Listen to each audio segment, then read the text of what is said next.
주간의 삶 또 잘 살고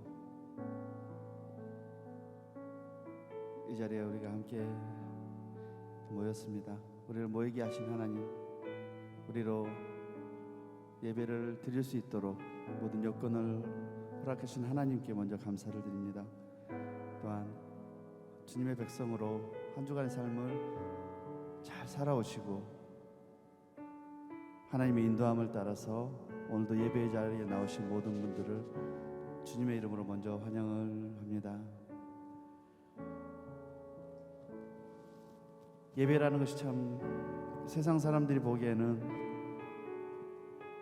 의미 없고 또 불안한 그런 모임같이 여겨지겠지만 저희 믿는 자들에게는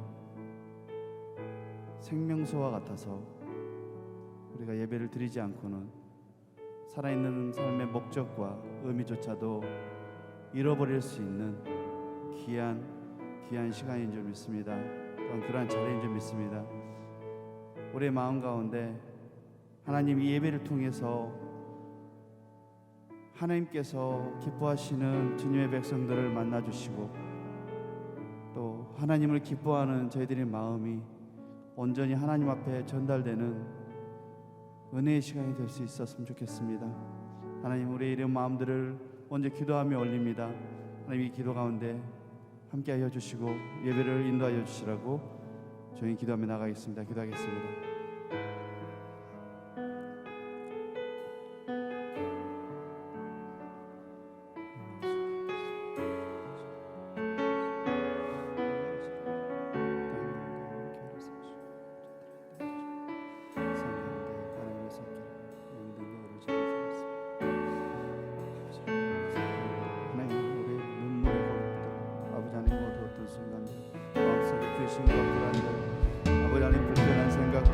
불안한 마음들, 미움과 다툼과 시기와 질투와 온갖 세상의 악한 것들을 우리 마음속에 아버지 하나님 어쩔 수 없어서 우리 마음속에 담고 살았다면 하나님의 이 시간은 우리 마음속에 있는 모든 악한 것들을 하나님의 영으로 하나님의 성령의 보혈로 아버지 예수 그리스도의 보혈로 씻어낼 수 있는 아버지 시간이 되게 하여 주시옵소서.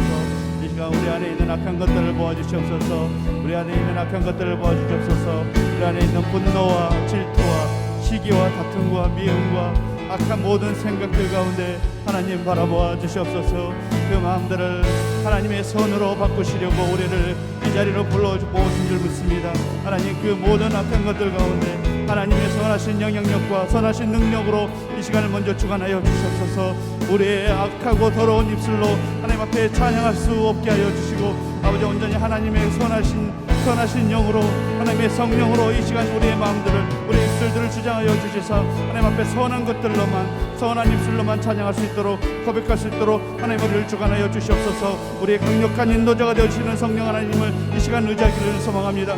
아버지 하나님의 성령으로 이 예배를 주관하여 주시고 하나님의 임재와 하나님의 능력과 권능이 차고 넘치는 놀라운 능력의 시간이 될 수 있도록 예배를 사용하여 주시옵소서. 아버지 하나님 앞에 나온 예배자들을 하나님의 예배자들로 삼아주시고 예배자로서 온전히 설 수 있도록 온전히 예배드릴 수 있도록 우리를 주관하여 주시고 인도하여 주시옵소서.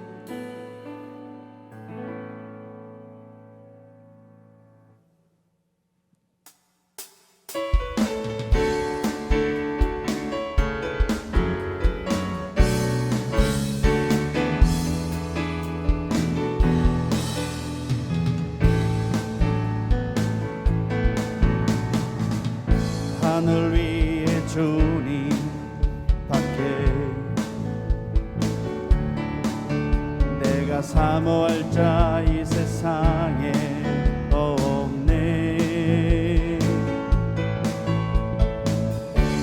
내 마음과 힘은 믿을 수 없네.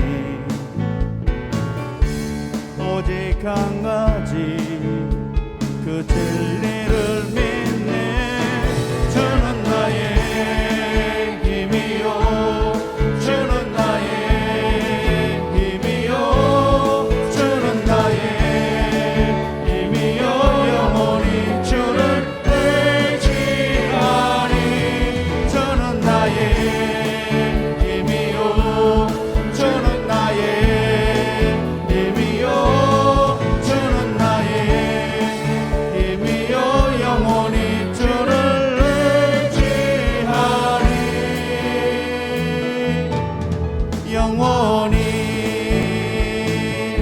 주님밖에 하늘 위에 주님밖에 내가 사모할 자 이 세상에 없네.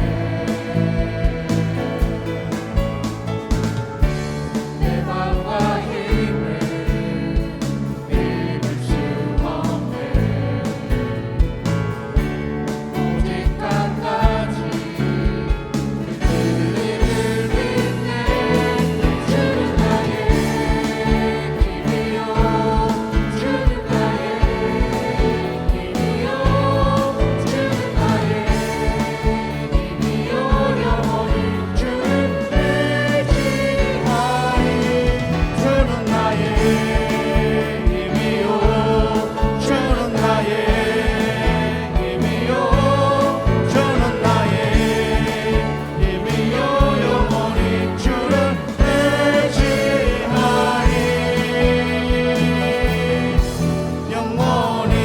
주님만이 소망이요 주님만이 소망이요 변함없는 반석이라 주님만이 온 세상을 비추시네.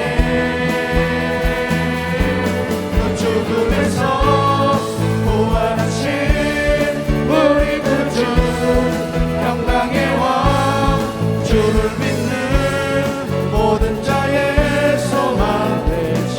주님만이 소망이요 주님만이 소망이요 변함없는 반석이라 주님만이 온 세상을 비추시네. 그 죽음에서 부활하신 우리 구주 평강의 왕 주를 믿는 모든 자의 소망 되시. 주를 믿네. 예수 열방의 소망 예수 열방의 소망 예수 우리의 위로자 주는 온 땅의 영원한 소망 예수 어둠 속의 빛 예수 변함없는 주님 주는 온 땅의 빛이 되시네. 우리 위해 죽으시고 다시 사신 생명의 주 우리 위해 죽으시고 다시 사신 생명의 주 주님만이 소망이요 변함없는 반석이라 주님만이 온 세상을 비추시네. 그 죽음에서 부활하신 우리 구주 평강의 왕 주를 믿는 모든 자의 소망 되신. 주님만이 소망이요 주님만이 소망이요 변함없는 반석이라 주님만이 온 세상을 비추시네. 그 죽음에서 부활하신 우리 구주 평강의 왕 주를 믿는 모든 자의 소망 되신 주를 믿네.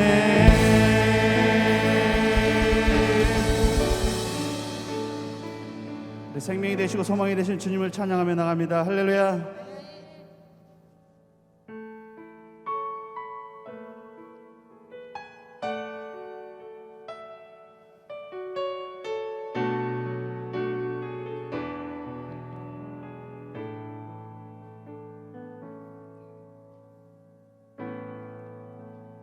주님 곁으로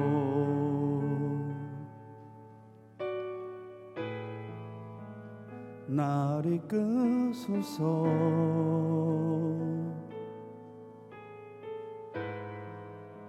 내 모든 것 다 드리며 충성 듣기 원하네.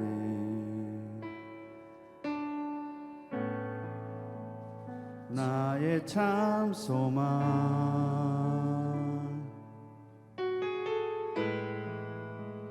그 무엇과도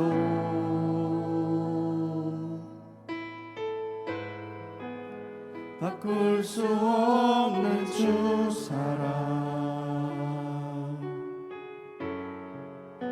그 품 안에 난 길이 주님의 길로 인도하소서.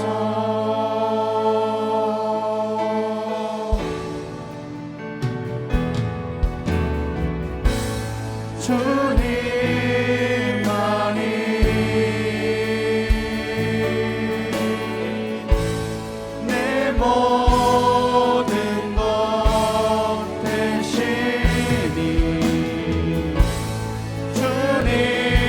주님만을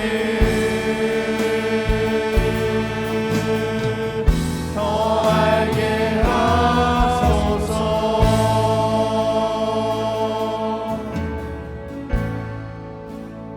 주님 곁으로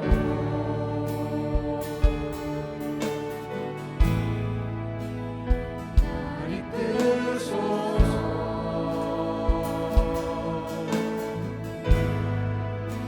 내 모든 것 다 드리며 충성 듣기 원하네.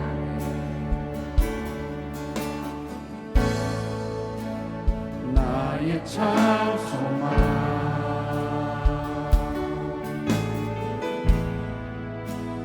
그 무엇과도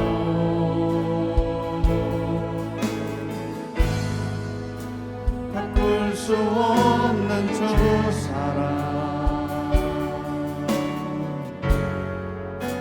그 품 안에 난 길이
모든 것 되시니 이 고백이 우리의 고백이기를 간절히 소망합니다. 이 고백이 이 예배의 고백이기를 소망합니다. 이 시간 하나님 앞에 주님만이 내 모든 것 되십니다. 주님만이 내 모든 것 되십니다. 그 주님을 더욱더 알기를 원합니다. 그 주님을 더욱더 알기를 원합니다. 믿음으로 함께 기도하며 나가겠습니다. 기도하겠습니다.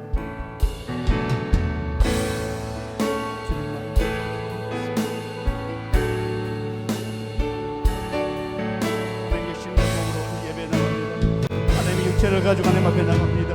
아버지 하나님, 그러나 나의 생각과 나의 마음 또한 하나님 앞에 나가기를 소망합니다.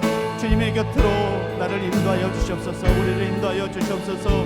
아버지 하나님, 우리의 육신만이 아니라 우리의 생각과 우리의 마음과 우리의 삶 또한 주님 곁으로 더욱더 가까이 갈 수 있도록 우리를 인도하여 주시옵소서. 아버지 하나님을 사모합니다. 예수 그리스도를 사모합니다. 주의 성령님을 사모합니다. 아버지 하나님, 그 성령께서 이 시간 함께하여 주셔서 아버지 하나님을 더욱더 알게 하여 주시옵소서. 우리로 하나님 더욱더 알게 하여 주시옵소서. 알므로 더욱더 사랑하게 하여 주시고 더욱더 의지하게 하여 주시고 더욱더 붙잡을 수 있도록 하나님 성령을 함께하여 주시옵소서. 주님만이 나의 모든 것이 되심을 이 시간 우리 모든 성도님들이 입술로 고백할 수 있도록, 이 예배가 고백할 수 있도록 하나님께서 함께하여 주시옵소서. 주님만이 내 모든 것 되심을 고백하며 나갑니다. 우리의 모든 것이 되심을 고백하며 나갑니다.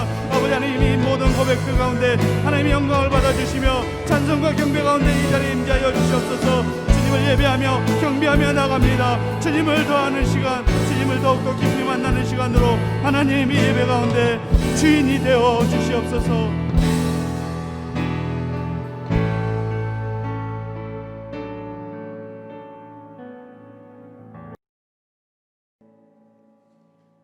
전지전능하신 여호와 하나님, 지금 이 땅에는 코로나19로 사회적 거리가 멀어졌고 온전한 예배를 드릴 수 없지만 우리 마음만은 가장 가까이 하며 주 안에서 한 형제 자매된 저희들, 성령의 열매 시작이 사랑인 것처럼 간신과 배려 속에 저희들 삶을 통하여 빛과 소금이 되려 하고 그리스도의 향기를 뿜으며 서로의 승리를 위한 믿음의 기도를 할 수 있게 도와주시옵소서.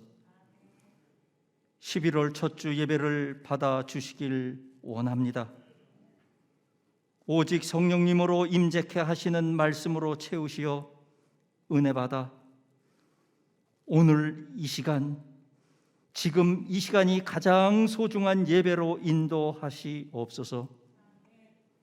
사랑의 하나님, 뜻하지 않은 코로나19 바이러스로 불안과 두려움, 초조함에서 긴장케 하지 마시고 연약해지지 않는 믿음으로 이겨낼 수 있게 도와주시길 원합니다. 속히 코로나 바이러스가 하나님의 능력과 권세 안에서 소멸시켜 주시길 간구드립니다. 이제 우리는 봄날 서로가 원하는 꿈의 씨앗을 뿌렸고 그 추수의 열매를 거두는 저들에게 축복하여 주사 기쁨의 단을 안고 온 성도가 추수감사 축제의 예배를 드릴 수 있게 도와주시옵소서. 그러므로 참 감사와 기쁨을 더욱 은혜 중에 넘쳐난 2020년 삶이셨길 원합니다. 이제 추수가 마친 끝자락, 날씨는 추워지는 계절이 오지만 우리 성도님들 믿음 가지고 승리하시는 가운데 또한 추워지지 않게 하시고, 하나님은 백성들아 언제든지 그분을 의지하라, 너희 마음을 그분께 쏟아 놓으라. 하나님이 우리 피난처 되시며 뜨겁게 기도하는 중에 능히 겨울도 이겨낼 수 있도록 도와주시옵소서. 바라옵기는 최선을 다하였지만 코로나19로, 더위로, 장마로, 태풍으로 뜻하지 않게 어려움을 당한 이웃과 성도님들이 계시다면 아주 작은 것이라도 주님은 내 이웃을 내 몸과 같이 사랑하라 말씀하신 것처럼 우리의 작은 사랑의 손길이 이름 없이 빛도 없이 실천하며 함께 추위를 이겨낼 수 있는 우리 성도님들에게 용기를 허락해 주시어서 도움의 손길을 주시는 아름다운 이름 없는 믿음의 성도들이 많이 계시길 기도드립니다. 우리의 인도자 되시고 그분이 살아오신 뜻을 실천케 하시길 원하시는 삶을 살아가는 우리 온 성도들에게 오늘 이 시간 드려지는 예배를 통해서 모든 찬양과 감사, 영광을 하나님께 돌리며 우리를 사랑하시는 우리 주 예수 그리스도의 이름으로 감사하며 기도드렸습니다. 아멘. 우리 함께 인사하는 시간을 갖기를 원합니다. 우리 함께 서로 하나씩 축복하며 인사할까요? 먼저 우리 옆에 있는 사람, 우리 가장 가까이 있는 사람이 우리가 가장 축복하기를 망설이는 사람들일 것 같아요. 우리 옆 사람 먼저 축복하겠습니다. 하나님께서 당신을 통해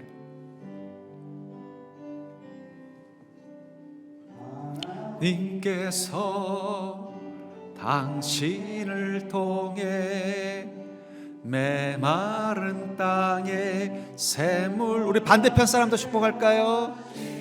길을 가난한 영혼, 목마른 영혼, 당신을 통해 우리 다가가지 못하지만 오랜만에 반가워서 축복하고 싶은 사람을 향해 축복하겠습니다. 하나님께서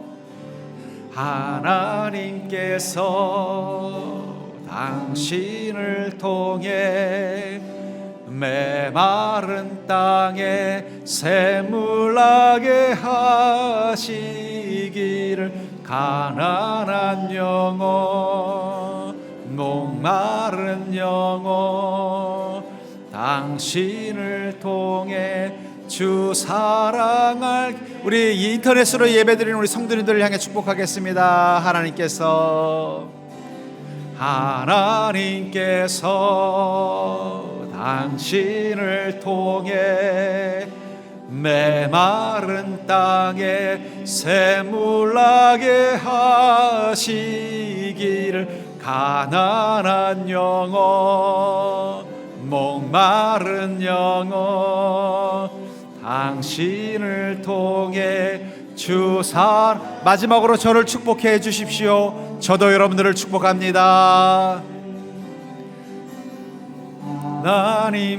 하나님께서 당신을 통해 메마른 땅에 샘물나게 하시기를, 가난한 영혼, 목마른 영혼, 당신을 통해 주 사랑 알기 원하네.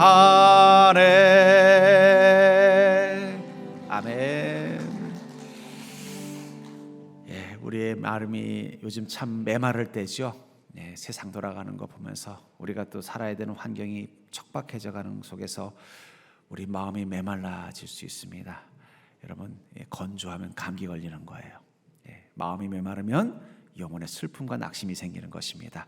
이 시간 주님의 사랑이 여러분들의 메마른 심령 가운데 촉촉한 은혜의 샘물이 되기를 축복합니다. 우리 같이 광고 말씀드리겠습니다. 우리 거룩한 습관 만들기 여러분 계속 하고 있죠? 여러분들 요즘 코로나 때문에 거의 두문불출하시는 분들이 많다 보니까 몸의 건강이 또 예전보다 못하신 분들도 많아지고 있어요. 이럴수록 집에서 운동하시는 것처럼 우리의 영혼도 마찬가지입니다. 주님을 만나서 함께 하기가 쉽지 않은 환경일수록 더욱더 우리가 사모하는 마음 가지고 기도해야 될 줄 믿습니다. 우리 거룩한 습관을 통해서 여러분들의 영혼을 늘 강건하게 지키는 자가 되기를 주의 이름으로 축복합니다. 요즘 세상에 창궐한 건 코로나만이 아니라 마귀도 있다는 걸 기억하셔야 돼요. 마귀가 여러분들의 마음을 미혹하지 않도록, 흔들지 않도록 여러분들이 영혼을 단단하게 면역력 있는 강건한 영혼으로 지키시기 바랍니다. 우리 코로나가 계속해서 지금 창궐하고 있죠. 원래 스페인 독감이라고 아주 유명했던 옛날에 큰 이 코로나 이전에 대선배가 있었는데 이 선배도 1차 감염이 아니라 2차 감염 때 많은 사망자들이 있었어요. 그 스페인 독감이 저기 유럽에서 발병된, 원래는 미국이지만 유럽에서 발병된 질병인데 우리나라에서도 수십만 명의 사망자가 났다라는 기록이 있을 정도로 무시무시한, 그것도 2차가 더 무서웠다라고 말하고 있어요. 코로나도 마찬가지입니다. 1차보다 2차가 더 무서운 거예요. 특별히 2차가 더 무서운 이유 중에 하나는 뭐냐면 너무 오랫동안 이 코로나 때문에 우리가 지치다 보니까 방심하기 쉽습니다. 여전히 손 잘 닦고 마스크 꼭 쓰시고 혹시 같이 식사할 일 있으면은 서로 좀 거리를 두고 최대한 웬만하면은 같이 식사하지 않는 이런 것을 통해서 자신을 잘 지켜내서 건강을 잘 유지하기를 축복합니다. 우리 기관장 회의가 오늘 오후 우리 2시에 11시 예배 후에 우리 친교실에서 있습니다. 우리 기관장님께서는 예배 후에 가지 마시고 우리 친교실에 남으셔서 우리 함께 교회 운영을 위해서 함께 논의하는 자리가 되기를 바랍니다. 우리 추수감사절, 우리 이전과 같은 상황으로 추수감사절을 보낼 수는 없지만 우리가 주님께 감사하는 그 마음만은 내려놓으면 안 될 것 같아서 이번엔 좀 색다른 방법으로 진행하기로 했습니다. 먼저 오전에 우리 10시에 1, 2부 통합으로 예배를 드리고요. 그 다음에 영상축제를 하기로 했습니다. 그래서 여러분들이 짧은 동영상을 감사에 필요한 자신의 어떤 자랑, 장기 자랑을 한다든지 이런 것도 괜찮고요. 해서 그 조건에 따라서 함께 영상을 신청을 해서 준비를 해서 그걸 가지고 우리 콘테스트 할 겁니다. 그날 오신 분들이 다 심사위원이 될 거예요. 그래서 상도 준비하고 있고 참여하신 모든 분들은 다 상 드릴 거예요. 소위 말하는 10명이 같이 했다. 그럼 10명 다 상 줄 거니까 여러분들 한번 동참해 주시고요.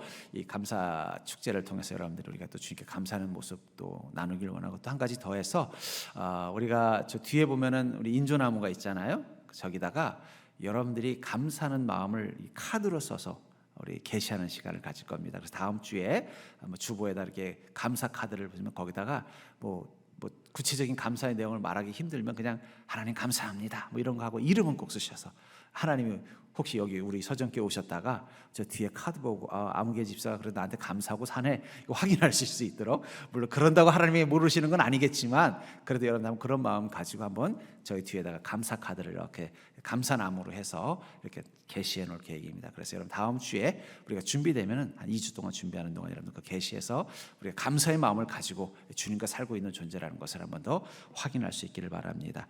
우리 제자반 2단계 성경 공부를 주일마다 보내고 있는데요.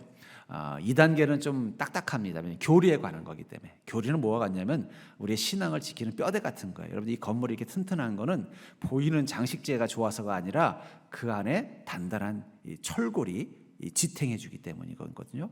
교리는 우리 신앙의 철골 같은 겁니다. 그러니까 이 교리가 튼튼해야 마귀가 어떻게 흔들어도 끄떡하지 않는 거예요. 그래서 이 교리는 근데 좀 딱딱하고 재미가 없어요. 저도 이게 참 고민이 돼요.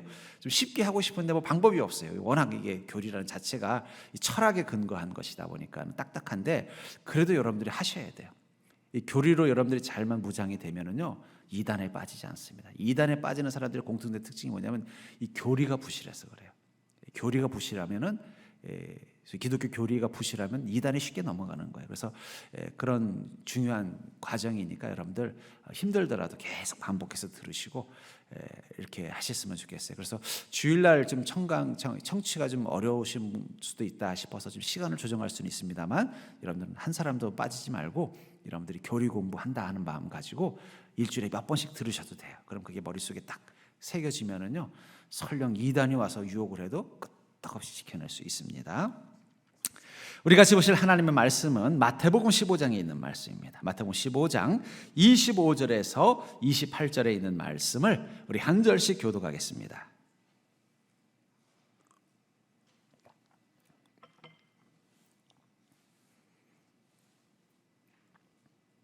마태복음 15장 25절에서 28절에 있는 말씀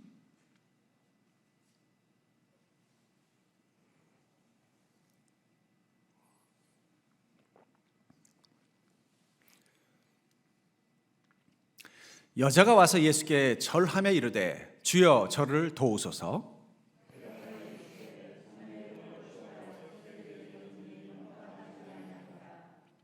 여자가 이르되 주여 올소이다마는 개들도 제 주인의 상에서 떨어지는 부스러기를 먹나이다 하니 예수께서 대답하여 이르시되 여자여 내 믿음이 크도다 내 소원대로 되리라 하시니 그때로부터 그의 딸이 나으니라. 아멘.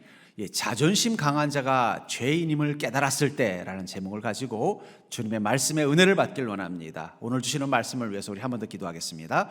사랑과 은혜가 충만하신 아버지 하나님, 이 시간 주님 앞에 무릎 꿇고 주의 은혜를 구하는 모든 이들을 오늘도 살아계신 하나님의 음성이 그 심령 가운데 새겨지게 하여 주시옵소서. 주님, 우리가 인생의 어두운 길을 통과할 때 주님의 음성이 들린다면 우리는 그곳에서 절망하지 않으며 방황하지 않으며 주님의 약속의 땅을 향해 무사히 통과할 수 있습니다. 우리 인생에 생각지 못했던 짙은 안개와 같은 장애물을 만났을 때 그곳에 주님의 음성이 살아있다면 우리는 그 음성을 따라 나아갈 때 그 어두운 시간들, 그 짙은 안개와 같은 시간들을 무사히 통과할 수 있습니다. 주님, 우리에게 그런 지혜를 허락하여 주시옵소서. 특별히 그 마음에 지금 어둠을 가지고 있고 그 마음에 답답함을 가지고 있으며 그 마음에 두려움과 외로움과 슬픔과 고통을 가지고 있는 성도님들이 있다면 오늘 들리는 주님의 음성이 빛과 같게 하여 주시옵소서. 그 어둠으로부터 벗어날 수 있는, 그 절망으로부터 벗어날 수 있는, 그 슬픔으로부터 위로받을 수 있는, 그 두려움으로부터 용기를 얻을 수 있는 주님의 음성을 허락하여 주시옵소서. 그것을 위해서 다시 한번 주님이 무엇을 말씀하시든 그것이 나에게 주시는 복된 음성인 것을 믿게 하여 주시고, 주님이 무엇을 말씀하시든 그 음성 앞에 순종할 수 있는 용기 있는 믿음으로 주님의 말씀을 받는 자가 되게 하여 주시옵소서. 사랑이 많으신 예수 그리스도 이름으로 기도하옵나이다. 아멘. 제 집무실의 책상 앞 벽에는 제가 A4 용지로 크게 써놓은 글자 문구가 하나 있습니다. 그것은 바로 목자는 코치다라는 단어예요. 제가 그 문구를 써놓은 것은 바로 저를 위해서 사용하는 문구이기도 해요. 제가 목회자로서 우리 성도님들에게 어떤 목자가 될 것인가를 제 나름대로 정의한 게 뭐냐면 그건 코치가 되는 것이다 라고 생각한다는 거예요. 여러분, 코치가 뭐 하는 사람인지 아세요? 선수가 금메달 따게 만드는 자가 코치예요. 코치가 선수들에게 그들의 그 가지고 있는 잠재력과 그들이 가지고 있는 어떤 경기력을 향상시켜서 그들이 시합에 나가서 금메달을 따게 만드는 역할을 하는 게 코치인 거예요. 그렇기 때문에 코치의 고민은 뭐냐면 선수들이 어떻게 하면 더 훌륭한 선수가 될까? 어떻게 하면 더 좋은 성적이 나고 어떻게 하면 이번 시합에서 승리해서 금메달을 따게 만들까 고민하는 자입니다.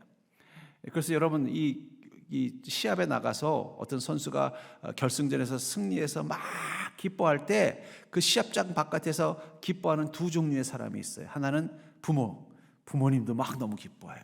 그 다음에 누굴까요? 코치예요. 그렇기 때문에 코치는 선수들에게 바라는 건 무엇입니까? 그들이 승리하는 것이죠. 저는 그런 마음으로 여러분들과 함께 한다는 거예요. 여러분들이 여러분들의 인생 가운데서 하나님의 은혜를 누리고 구원의 풍성함을 누리게 만들려면 어떻게 할 것인가를 고민하는 자라는 거예요.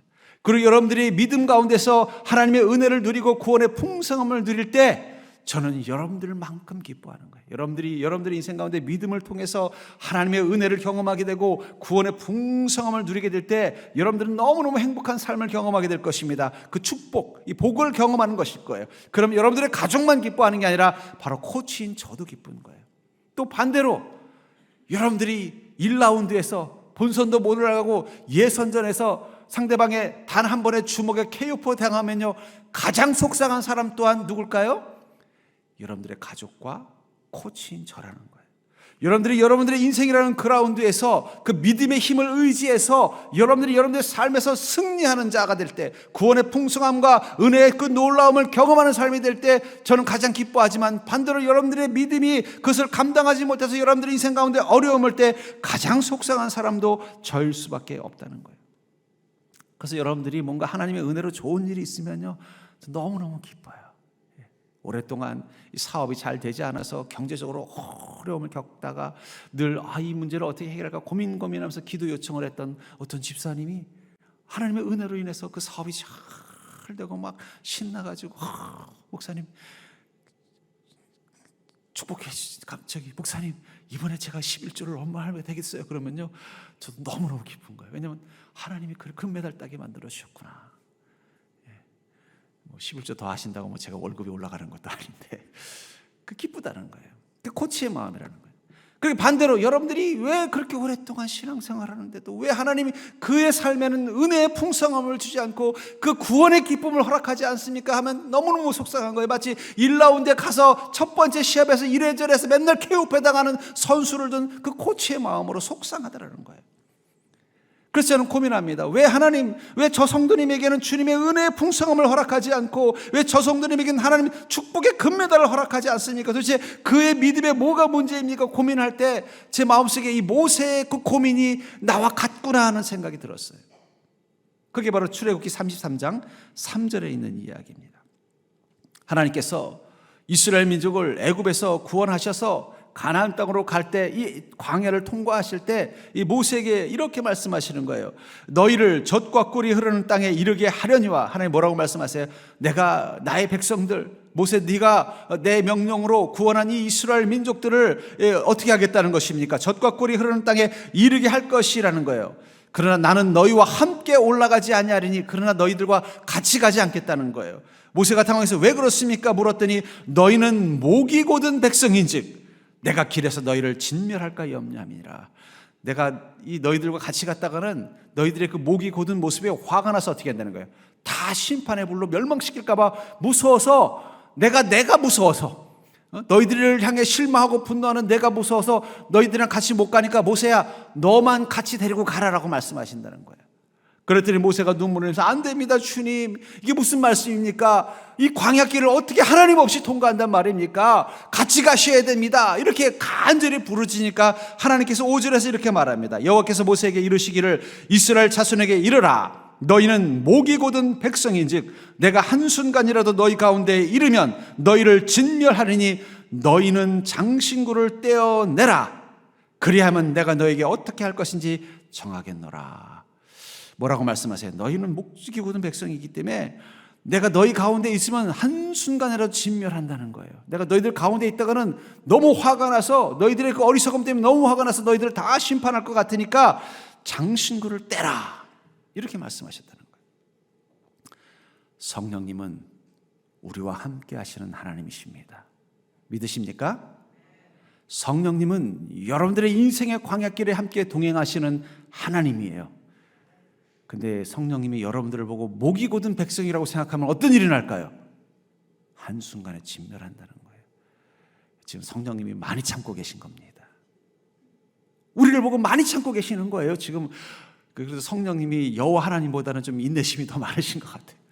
여호와 하나님은 난 도저히 너희들 그 모습 보면은 내가 열받아서 못 견디겠다. 그래 나는 따로 갈 테니까 모세야 네가 데리고 가라 그랬더니 뭐라고? 안 됩니다 하나님, 이 광야길을 어떻게 제가 혼자서 이스라엘 민족을 이끌고 가겠습니까? 하나님이 함께 가셔야 합니다. 그때 주님 뭐라고 말씀하셨다? 그러면 장신구를 떼라. 여러분 성령님이 여러분들과 함께 하시면서 여러분들이 이 광야길 가운데서 무사히 인도하여 하나님이 약속하신 그 은혜의 삶을 경험하도록 만들게 하기 위해서는요 여러분들이 점검해야 될 것이 있습니다. 그것은 바로 여러분들의 목이 곧은 모습이에요. 이 목이 곧은 게 뭘까요? 이게 이유구나.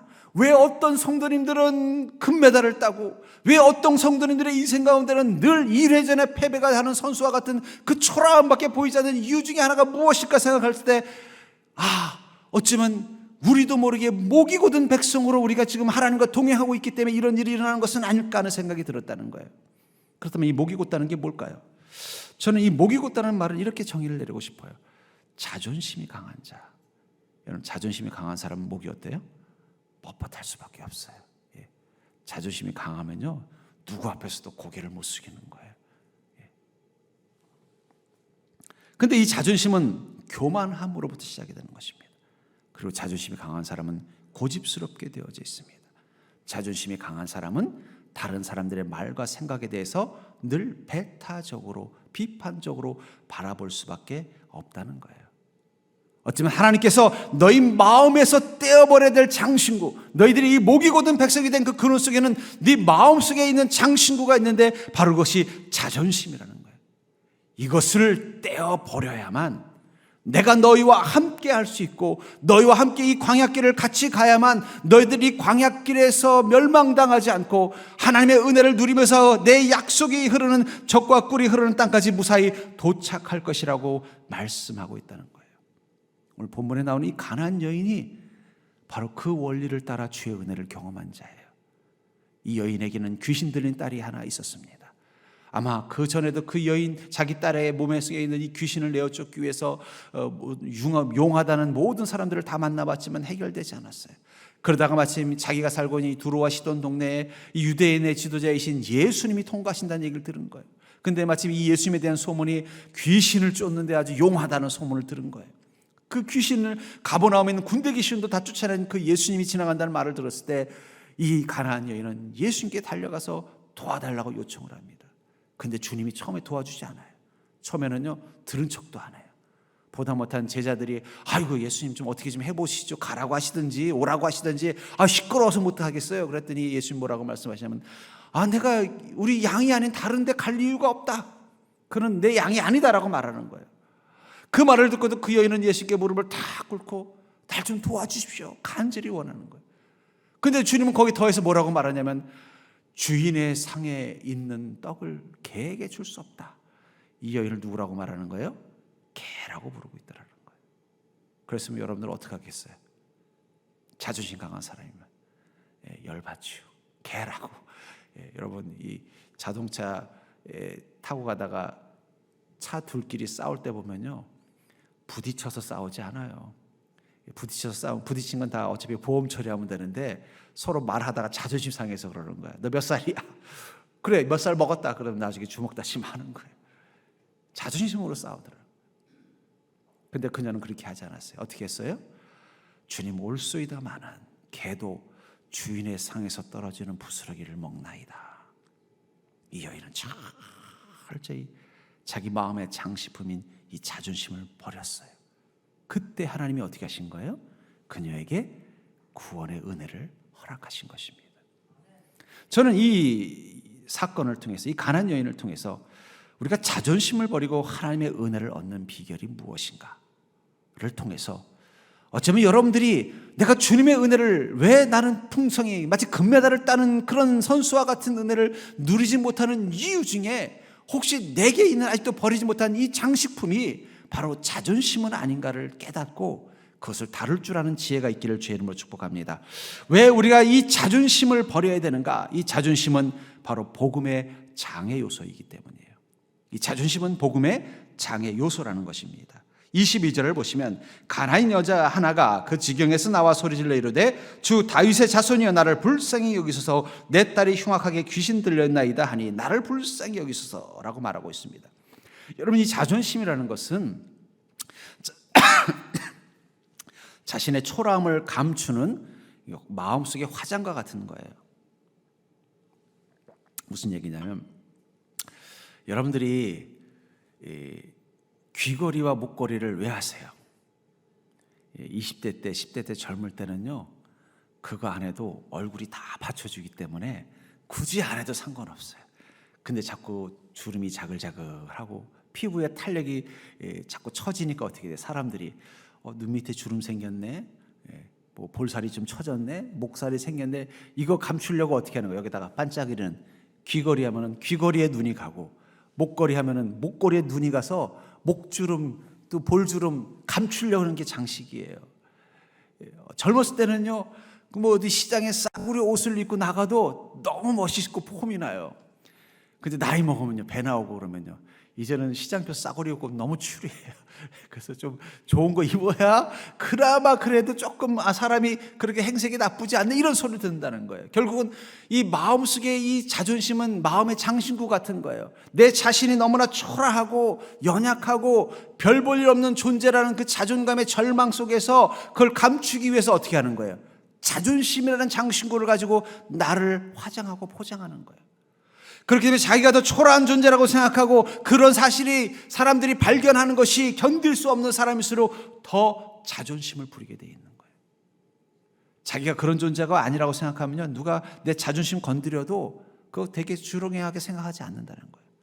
근데 내가 봐도 내가 참 초라하고 연약하고 약점이 많고 뭔가 감추고 싶은 어떤 연약함이 있다고 느껴지면 느껴질수록 그것이 사람들 앞에 드러나는 게 두려우니까 마치 화장을 더 두껍게 하듯이 더 큰 귀걸이와 더 두꺼운 목걸이를 하듯이 더 고급 옷으로 내 자신을 감추듯이 자존심으로 자기를 지키고 싶어하는 인간의 본능이라는 거예요.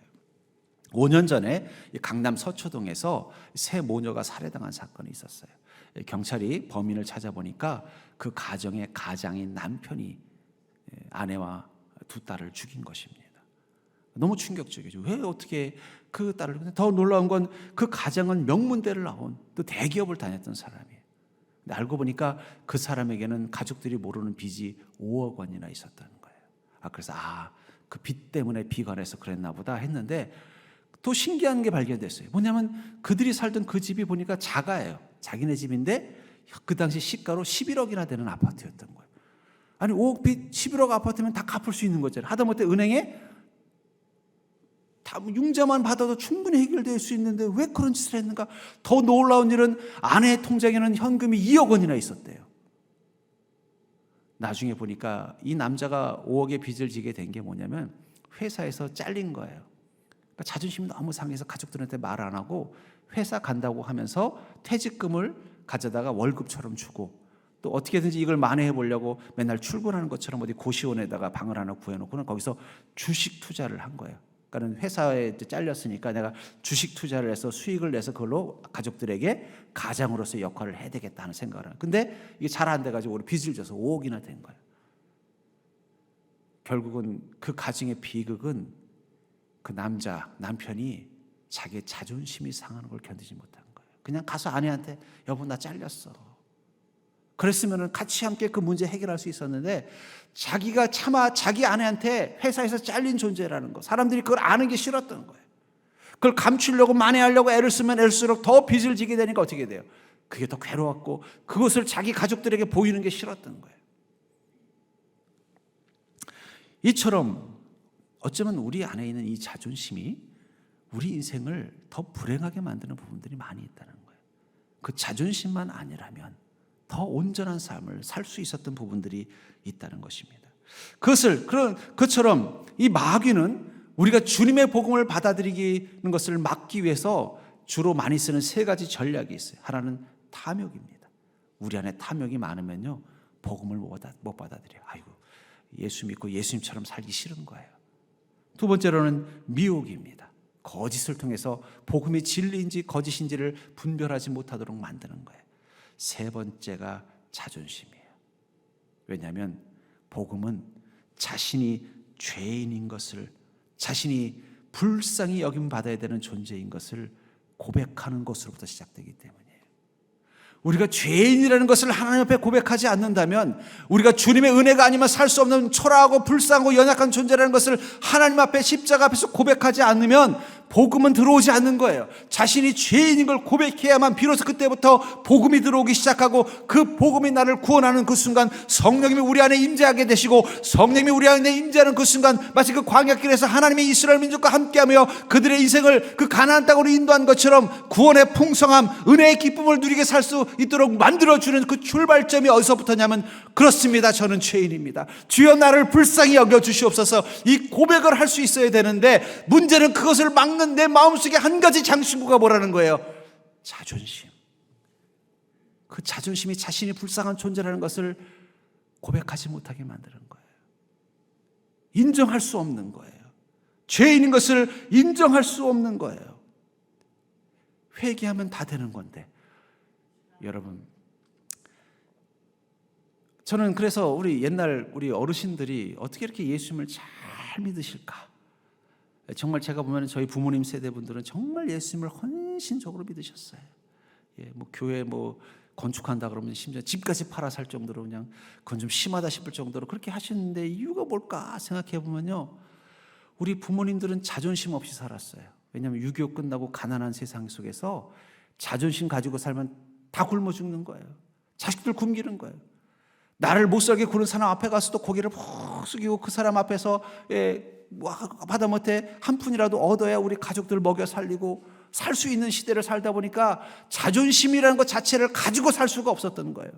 그렇게 사는 그런 마음으로 살다가 예수님 만나니까 당신은 죄인입니다, 당신은 연약한 존재입니다 하면 그게 전혀 불편하지 않은, 맞아, 그래 난 죄인이야, 그래 뭐 자존심이 어디 있어, 나는 주님의 은혜가 아니면 살 수 없는 연약한 존재야.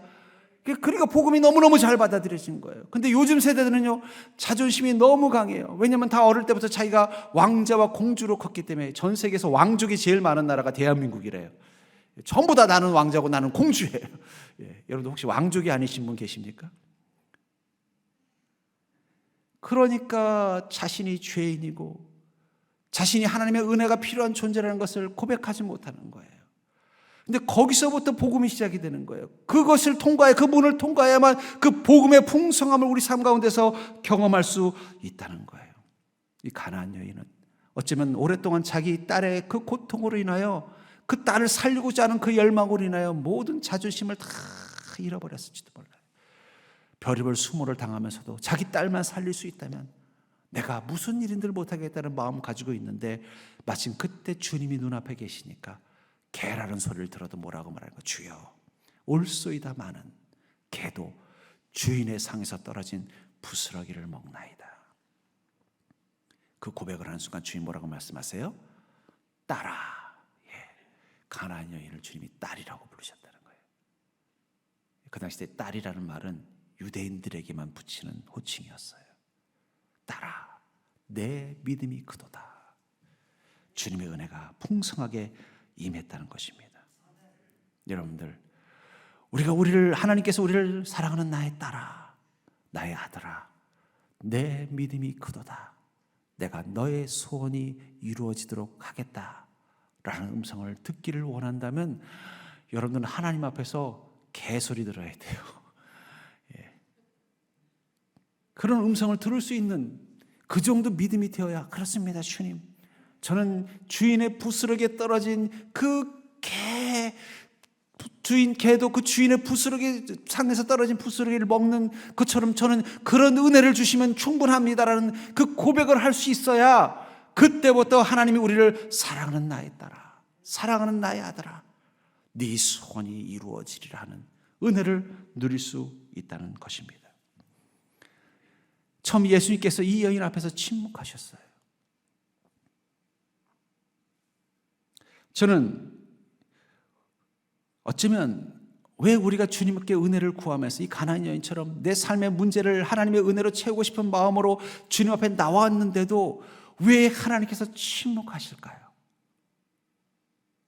하나님 왜 침묵하고 계세요? 왜 아무 말씀도 안 해요? 저 지금 이렇게 어려운 거 아시잖아요. 저희 가정에 이런 어려움 있고 내 생활에 이런 어려움 있고 내 삶에 이런 어려움 있는 거 아시잖아요. 근데 왜 아무 말씀 안 하세요?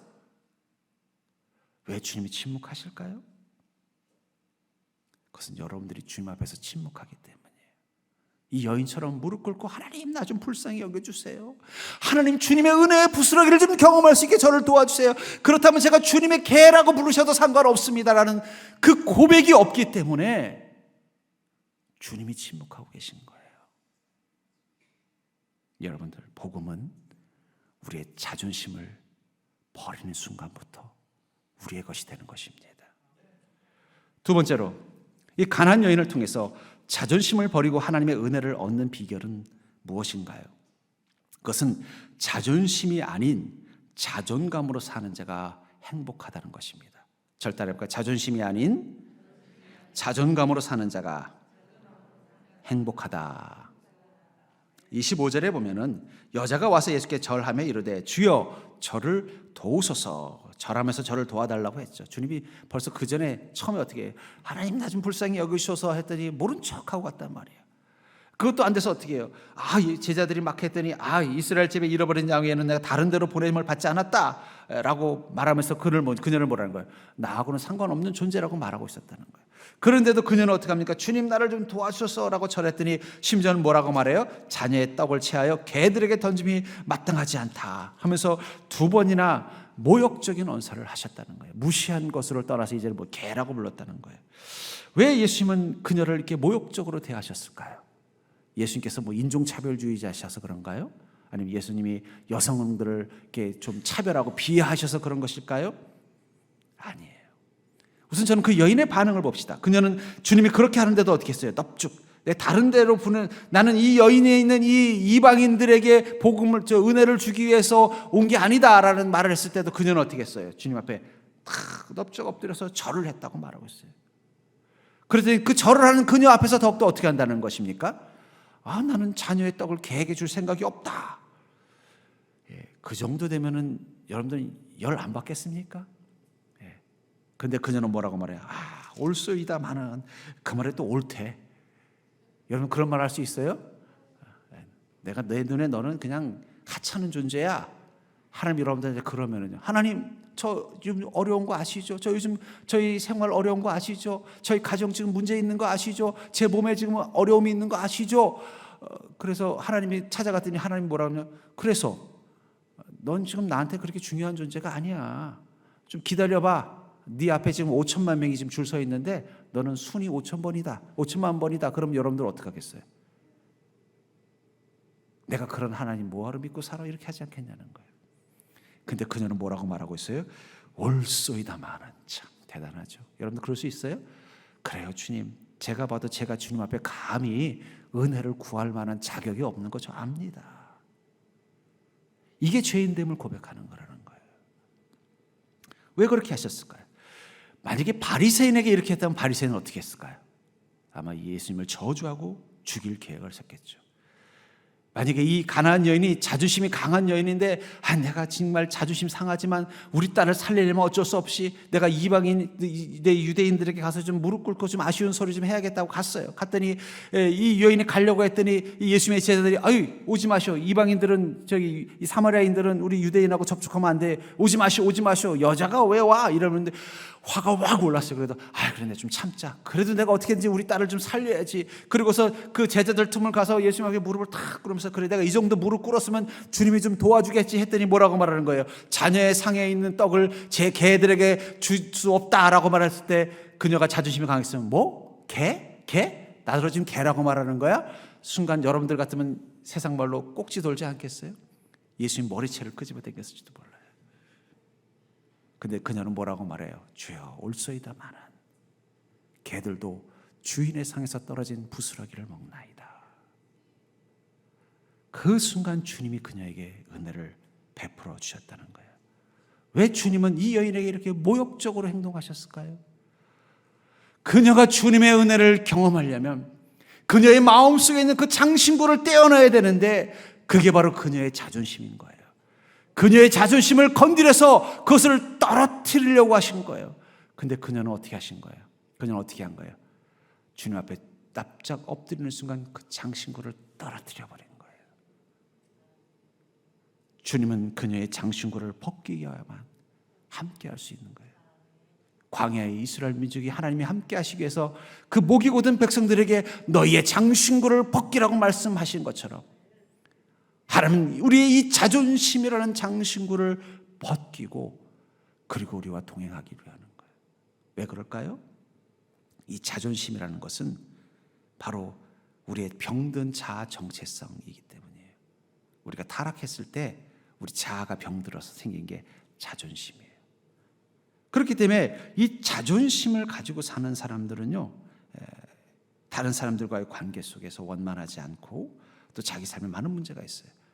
원래 건강한 자아에게는 자존감이라는 게 있습니다. 자존감이 건강한 사람은요, 행복해요.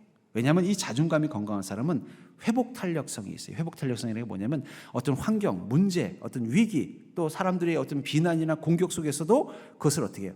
툴툴 털어버리고 여전히 자기다움을 지켜나갈 수 있게 만들어주는 게 회복 탄력성이에요. 그래서 자존감이 높은 사람은요, 설령 어떤 사람들의 오해를 받아서 막 비난을 당해도 어떻게 해요? 그것을 가볍게 털어버리고 여전히 자기 모습대로 살아가요. 근데 자존심이 강한 사람은요, 남들이 비난하면요, 그때부터 잠을 못 자요. 칼을 갈아요. 두고 봐라, 내가 반드시 복수할 거야. 기회만 노리는다는 거예요.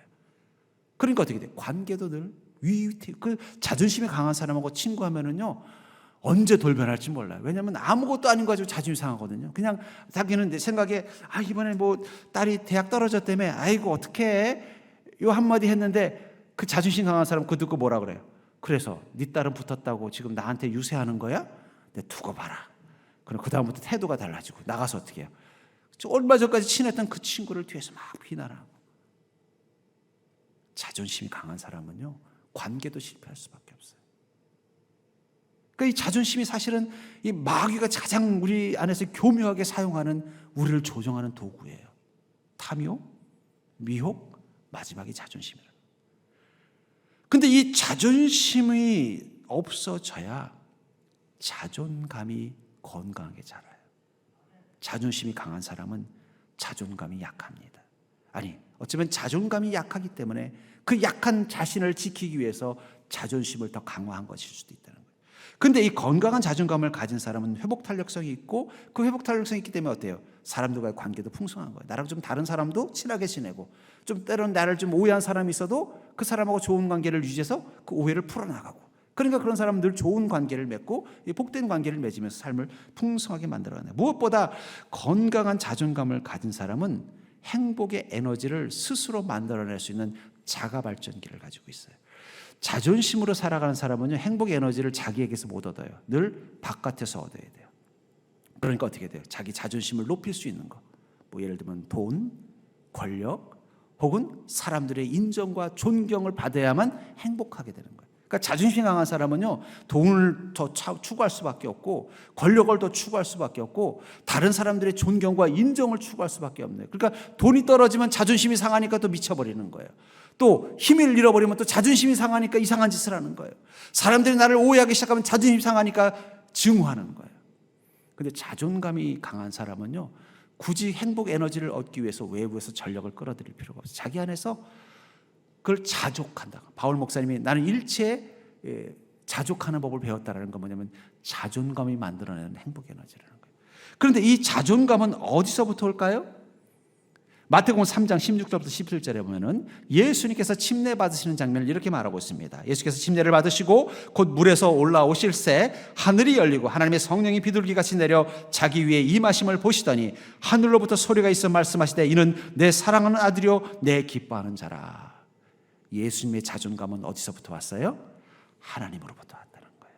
너는 내가 사랑하는 자녀요 내가 기뻐하는 자다. 자존감은 우리를 만드신 창조주가 나를 존귀 여기고, 아까 우리 봉헌 찬송, 우리는 이 들의 풀과 같고 그 아침 햇살에 쉬 사라지는 안개와 같지만 주님이 나를 존귀 여겨 주시기 때문에 우리는 복된 인생이라고 말하는 것, 그 자존감의 근원은 하나님으로부터 오는 거예요. 이 예수님께서 그럼 왜 예수님마저도 하나님으로부터 내 사랑하는 아들이요 내 기뻐하는 자라는 이 자존감의 음성을 들은 이유가 있어요. 왜냐하면 이 3장 16절과 17절이 끝난 다음에 4장에서 예수님이 광야에서 시험 받는 장면이 나와요. 예수님이 그 광야의 시험을 이겨내려면, 마귀의 시험을 이겨내려면 무엇이 있어야 되는 거예요? 자존감이 충만해야 된다는 거예요. 여러분들 인생의 광야, 그 인생의 시험을 이길 수 있는 힘은 여러분들 안에 건강한 자존감을 갖는 것입니다. 근데 건강한 자존감은 자존심을 제거해야만 가질 수 있는 힘이라는 거예요. 왜냐하면 자존감이 약해진 곳에 자존심이 자라기 때문이에요. 그러니까 그 자존심이 다 회개를 통해 제거된 사람만이 건강한 자존감, 하나님이 나를 존귀 여겨, 나는 비록 들의 풀과 같은 존재요, 나는 비록 그 아침 햇살에 쉬 사라지는 안개와 같이 아무것도 아닌 존재이지만 주님이 나를 존귀 여겨주시고 나를 자녀 삼아주시고 하나님께서 나를 복되게 만들어주셨다는 그 고백이 우리를 귀하게 만들어주는 것처럼 말입니다. 그래서 베드로서 2장 9절에 보면 우리 그리스도인을 뭐라고 하나님 말씀하시냐면 너희는 택하신 족속이요 왕같은 제사장들이요 거룩한 나라요 그의 소유가 된 백성이니 이는 너희를 어두운 데서 불러내어 그의 기이한 빛에 들어가게 하시니에 아름다운 덕을 선포하게 하려 하심이라. 우리가 어떤 존재라고 하나님 말씀하고 있어요? 택하신 족속이요 왕같은 제사장들이요 거룩한 나라요 그의 소유가 된 백성이요 아름다운 덕을 선포하도록 하나님이 부르신 존재라는 이 사실을 우리가 알고 있으면 그게 바로 자존감이 되는 거예요.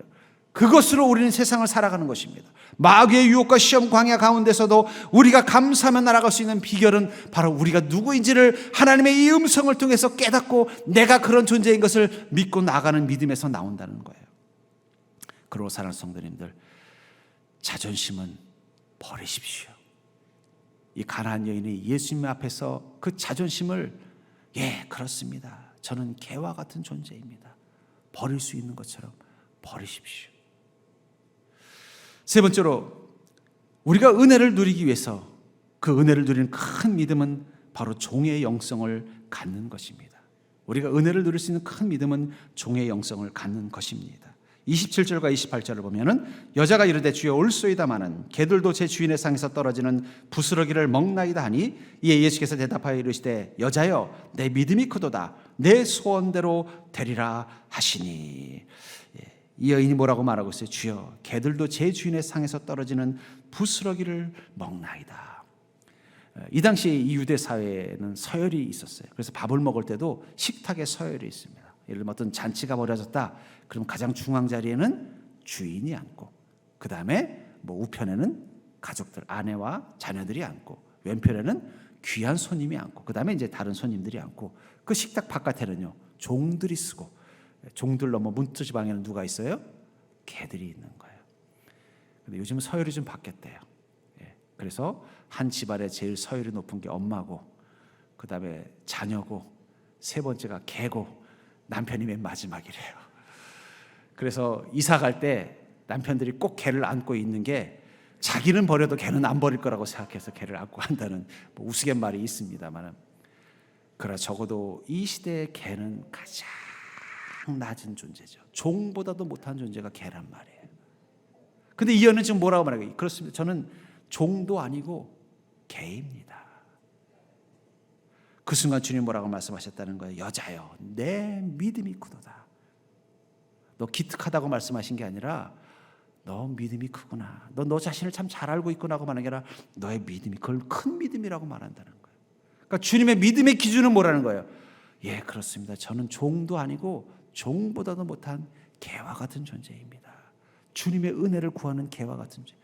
여러분 강아지를 키워보신 분들 알잖아요. 주인이 외출했다가 집에 제일 들어오면 어떻게 해요? 꼬리를 흔들고 막 혀를 내밀고 막 신나서 어쩌죠. 여러분 십자가 앞에서 한번 그래 본 적 있으십니까? 여러분들이 정말 예 그렇습니다. 저는 종도 아닙니다. 저는 이 가나안 여인처럼 개와 같은 존재입니다. 말로만 그렇게 했지만 십자가 앞에서 여러분들 꼬리 흔들어 본 적이 있어요? 십자가 앞에서 혀를 내면서 기뻐하고 막 뛰어본 적이 있습니까? 우리가 주님을 찬양할 때 고상하게 찬양하면 안 돼요. 강아지처럼 찬양하셔야 돼요. 도대체 강아지들이 어떻게 찬양하는지 궁금하면 한번 애완견을 한번 키워보십시오. 주인이 오면요 그냥 뛰고 난리가 뒹굴고 그냥 난리를 쳐요. 뭐가 그렇게 좋은지. 그게 바로 종의 영성이라는 거예요. 근데 그 출발점은 뭐예요? 자신이 누군지를 아는 거예요. 나는 종도 못 되는 그 개와 같은 존재라고 하는 자신의 그 작은 존재인 것을 고백하는 그 종의 영성을 가져야만 우리가 큰 믿음으로 주님을 만날 수 있다는 것입니다. 심지어는 예수님께서 우리가 어떤 존재인지를 바로 알게 하시기 위해서 빌립보서 6장 2장 6절부터 10절에 이렇게 말씀하고 있습니다. 그는 근본 하나님의 본체시나 하나님과 동등됨을 취할 것으로 여기지 아니하시고 오히려 자기를 비워 종의 형체를 가지사 사람들과 같이 되셨고 사람의 모양으로 나타나사 자기를 낮추시고 죽기까지 복종하셨으니 곧 십자가의 죽으심이라. 이러므로 하나님이 그를 지극히 높여 모든 이름 위에 뛰어난 이름을 주사 예수님께서 이 땅 가운데 한 인간으로 온 것을 뭐라고 표현하고 있어요? 종의 형체를 가진 거라고 말하고 있다는 거예요. 그래서 사람과 같이 되었고 사람의 모양으로 나타나사 종의 형체답게 자기를 낮추고 죽기까지 복종하셨다는 것입니다. 그것을 통해서 주님은 무엇을 보여주는 거예요? 너희들 하나님이 만드신 온전한 피조물의 모습이 무엇인지 내가 보여줄게. 예수님은 몸으로 친히 보여주신 게 뭐라는 거예요? 종의 형체가 무엇인지를 보여준 거예요. 여러분 하나님이 온전히 만든 죄에 의해 타락되지 않은 온전한 사람의 모습은 종의 형체라는 사실을 기억하시기 바랍니다.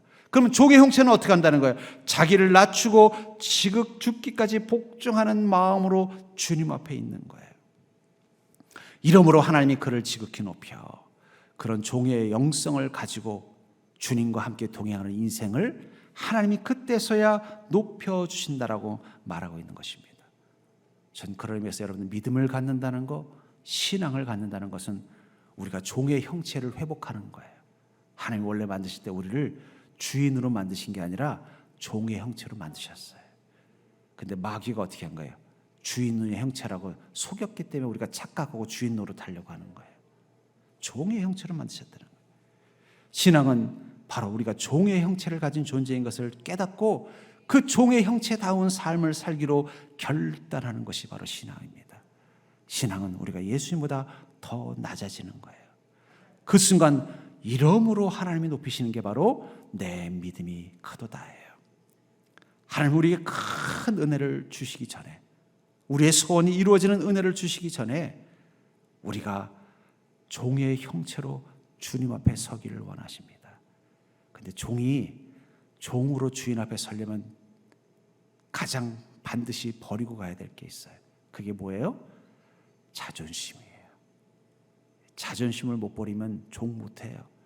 하다못해 어디 큰 부잣집에 고용된 운전기사라도 그 집에서 자기의 역할을 하려면 어떻게 돼요?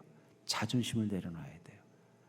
나이 젊은 그 사장님을 모시는 나이 지긋한 운전기사가 젊은 사장님이라고 해서 저 앉으시오 이렇게 하는 거 봤어요? 먼저 나와서 문 탁 열어주고 타고 나면 문 닫아주고 앞에 앉아서 운전하는 거예요. 자존심을 버려야 우린 종의 형체로 주님 앞에 설 수 있는 거예요. 그런 인생 가운데 하나님이 함께 하시면서 우리를 높여주시는 게 은혜라는 거예요. 근데 제가 이렇게 우리 성도님들 보면요, 세상에서 때로는 이 자존심이 많이 상해요. 그렇죠? 살다 보니까 참 먹고 살려니까 자존심 죽이고 자존심 내려놓고, 근데 그 자존심이라는 장신구를 버리진 못하고 그냥 주머니에 넣어놓고 그냥 참고 살아요. 그리고 언제 올 때 그걸 달고 오나 봤더니 교회 올 때 달고 오시더라고요. 여러분, 우리가 사람들 앞에서도 자존심을 내려놓는데 우리가 하나님 앞에서 자존심 내려놓는 게 뭐 그렇게 어렵습니까? 하나님 오히려 우리를 종의 형체를 가져야 우리를 높여주신다는데 왜 우리가 세상에서 그 보상받지 못했던 그 자존심을 교회 와서 얻으려고 자꾸 하세요? 그건 그냥 줘버리세요. 버려버리세요. 다음부터는 교회 오실 때 자존심 완전히 버리고 들어오는 자가 되기를 주의 이름으로 축복합니다. 그때로부터, 은혜가 시작된 시작은 언제부터예요? 28절에 예수께서 대답하여 이르시되 여자야 내 믿음이 크도다 내 소원대로 되리라 하시니 그때로부터 그의 딸이 나으니라. 그녀가 종의 형체를 가지고 자신의 죄인됨을 고백하고 그 죄인됨을 인정하지 못하게 만드는 그 자존심을 완전히 버려버린 그때로부터 하나님의 은혜가 그녀의 삶 가운데 임했다는 거예요. 혹시 여러분들 중에 아직도 주님의 은혜를 경험하고 있지 못하면, 하나님 도대체 저한테 왜 이러세요? 하나님 도대체 저한테 왜 이런 일이 일어나게 하세요? 그건 아직도 자존심이 있는 거예요. 여러분들이 종의 형체를 못 가진 거예요. 이렇게 질문해야죠. 하나님 저 어떻게 하면 돼요? 하나님 제가 어떻게 하면 주님의 은혜를 구할 수 있습니까? 하나님 저를 개보다도 못하게 생각하시는 거 아니에요? 하나님 저를 좀 왕따시키시는 거 아니에요? 왜 하나님 저 A 집사님에게는 저렇게 은혜를 부어주면서 저의 이 문제 하나는 해결해 주지 않으세요? 왜 이러세요? 라고 말하는 것은 아직도 우리가 종의 형체를 갖지 못한 거예요. 이 가나안 여인의 마음을 갖지 못한 거예요. 거기서부터 시작이 돼야 된다는 거예요. 그것을 버려버려야 그때부터 하나님의 은혜가 임하는 것입니다. 어쩌면 여러분들 앞으로 살면서 세상이 급변하는 시대 속에서 자존심이 더 많이 상할 거예요. 자존심 상하는 일들이 더 많은 시대를 살 것입니다. 여러분, 냉장고에 상한 음식이 있으면 어떻게 해요? 아무리 비싼 거라도 버리지, 아까워서 쓰는 사람 없잖아요. 근데 왜 자존심은 상했는데 안 버리고 계속 가지고 계십니까? 이제 버리십시오. 이제 세상 살면서 여러분 자존심 상한 일 있을 때마다 어떻게 하라고요? 어이구 상했네. 쓰레기 봉투에 넣어서 버리세요. 그리고 자존감으로만 사세요. 하나님 나를 존귀히 여겨주는 그 은혜. 나는 비록 이 가나안 여인처럼 개만도 못한 존재이고 죄와 허물이 많은 죄인이지만 그러나 나를 존귀히 여기신 그 사랑만 보면서, 하나님 나를 구원하신 그 은혜만 보면서 하루하루 살아보십시오. 하나님이 함께 하신다면 여러분들의 삶은, 여러분들의 소원이 이루어지는 천국의 풍성함을 누리는 복된 삶으로 변하게 될 줄 믿습니다. 그 믿음이 여러분들 가운데 함께 있기를 주의 이름으로 축원합니다. 우리 찬양하겠습니다. 다 같이 일어나셔서 주 사랑이 나를 숨쉬게 함께 찬양하겠습니다.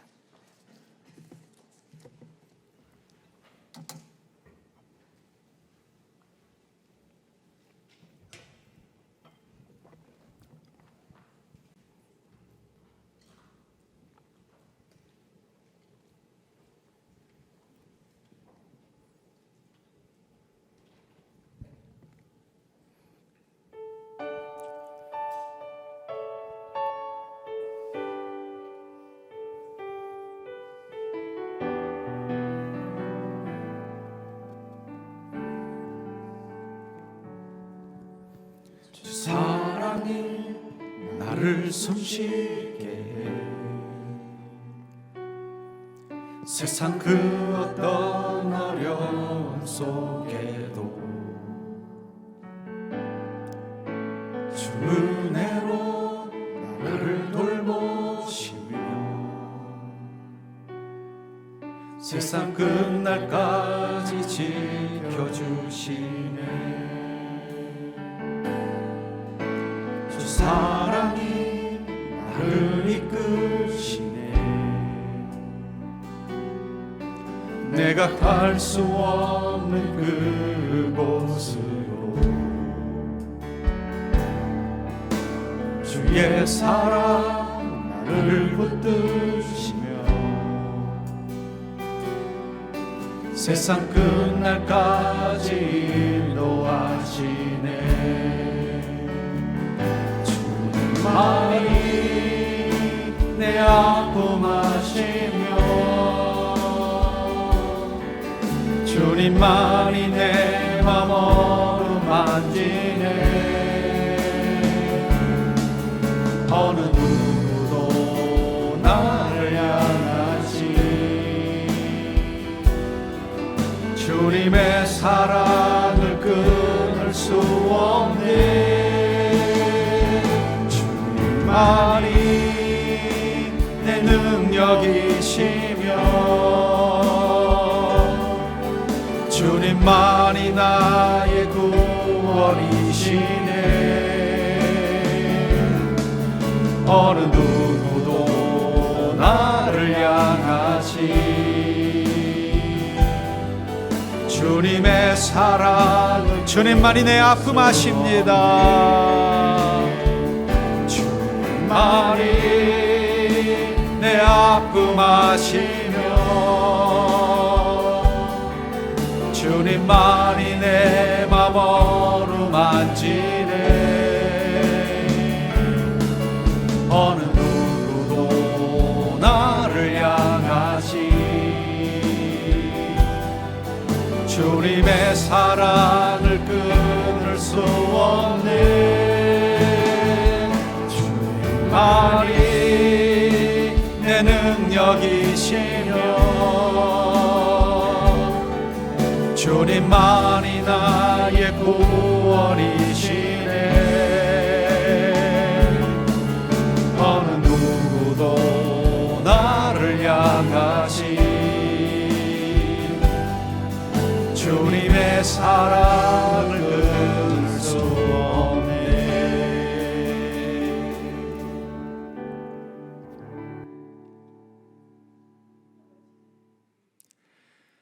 지금은 우리 주 예수 그리스도의 은혜와 그 크신 하나님의 사랑과 성령님의 내주하시고 교통하심이 주님의 사랑, 주님의 은혜가 아니면 살 수 없음을 고백하는 주님의 은혜의 부스러기가 너무나 필요한 그런 존재인 것을 고백한 그 십자가 앞에서 자신이 죄인임을 고백한 우리 모든 성도님들의 또 한 주의 삶이 이제는 겸손한 주의 종의 모습으로 살아나갈 때 하나님이 그곳에 함께하여 주시고 하나님께서 내 믿음이 크다고 축복하여 주시며 그 삶의 소원이 이루어질 수 있도록 역사하여 주는 놀라운 기쁨을 누리는 복된 한 주가 될 수 있도록 그렇게 사랑하여 주시기를 사랑이 많으신 예수 그리스도의 이름으로 간절히 축원하나이다. 아멘.